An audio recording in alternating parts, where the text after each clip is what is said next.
Chair शिक्षण या आपल्या यूट्यूब चॅनलमध्ये आपणा सर्वांचं पुन्हा एकदा सहर्ष स्वागत। राज्य सरकारी कर्मचारी, निमसरकारी कर्मचारी, राज्यातील 2005 पूर्वी नियुक्त असणाऱ्या कर्मचाऱ्यांसाठी आत्ताच्या घडीची मोठी आनंदाची बातमी समोर आलेली आहे। काय आहे ती बातमी आणि या बातमीच्या अनुषंगानं राज्यातील कोणत्या विभागातील सरकारी कर्मचारी, निमसरकारी कर्मचारी, पेन्शनधारकांना याचा फायदा होऊन त्यांना त्यांचा लाभ मिळणार आहे या संदर्भातील सविस्तर माहिती देणारा हा व्हिडिओ पाहण्यापूर्वी नेहमीप्रमाणे आपण सर्वांना एकच विनंती, व्हिडिओ शेवटपर्यंत पाहा आणि आपण जर आमच्या चॅनलवर नवीन असाल तर चॅनलला जरूर सबस्क्राईब करा, समोरील बेल आयकॉनला सुद्धा क्लिक करा जेणेकरून महत्त्वपूर्ण शासन निर्णय, कर्मचारी, पेन्शनधारक, कुटुंब निवृत्ती वेतनधारकांच्या विषयीच्या महत्त्वपूर्ण अपडेट्स आपल्याला आपल्या यूट्यूब चॅनलवरती सर्वात अगोदर पाहावयास मिळेल। जसं की आपण स्क्रीनवर पाहताय 2005 पूर्वी नियुक्त सरकारी कर्मचाऱ्यांसाठी आताची घडीची मोठी आनंदाची बातमी आहे।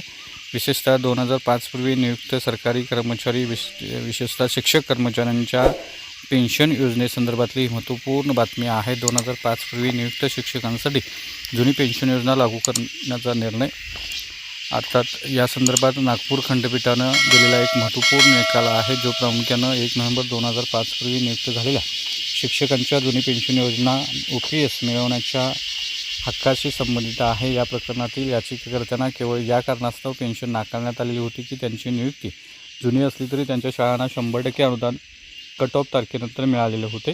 न्यायालयाने स्पष्ट केले की जर कर्मचाऱ्याची मूळ नियुक्ती 2005 पूर्वीची असेल आणि त्यांना नवीन DCPS योजनेचा पर्याय स्वीकारलेला नसेल तर ते जुन्या पेन्शनसाठी पूर्णतः पात्र आहेत। राज्य सरकारचा विरोध फेटाळून लावत असताना न्यायालयानं प्रशासनाला अशा सर्व पात्र शिक्षकांना भविष्य निर्वाह निधी GPF खाते वाटप करण्याचं आणि सेवानिवृत्तांचं पेन्शन प्रस्ताव मंजूर करण्याचे आदेश दिलेले आहेत। हा निकाल अशा अनेक कर्मचाऱ्यांच्या सेवानिवृत्तीनंतरच्या आर्थिक सुरक्षेचा अधिकार अधोरेखित करतो ज्यांना दीर्घकाळ शिक्षण क्षेत्रात सेवा दिलेली आहे। नोव्हेंबर 2005 पूर्वी नियुक्त शिक्षकांच्या जुने पेन्शन हक्काबाबत निकाल काय लागला तर या संदर्भात अनुदानित आणि विनानुदानित तुकड्यावरील नियुक्तीच्या पेन्शनवर काय परिणाम होतो, न्यायालयानं DCPS ऐवजी जुनी पेन्शन योजना लागू करण्यासाठी कोणत्या अटी घातलेल्या आहेत या संदर्भात माहिती घेतली असता मुंबई उच्च न्यायालयाच्या नागपूर खंडपीठानं 11 जून 2026 रोजी निकालानुसार 1 नोव्हेंबर 2005 पूर्वी नियुक्त झालेल्या शिक्षकांना जुनी पेन्शन योजना लागू करण्याचा निर्णय देण्यात आलेला आहे।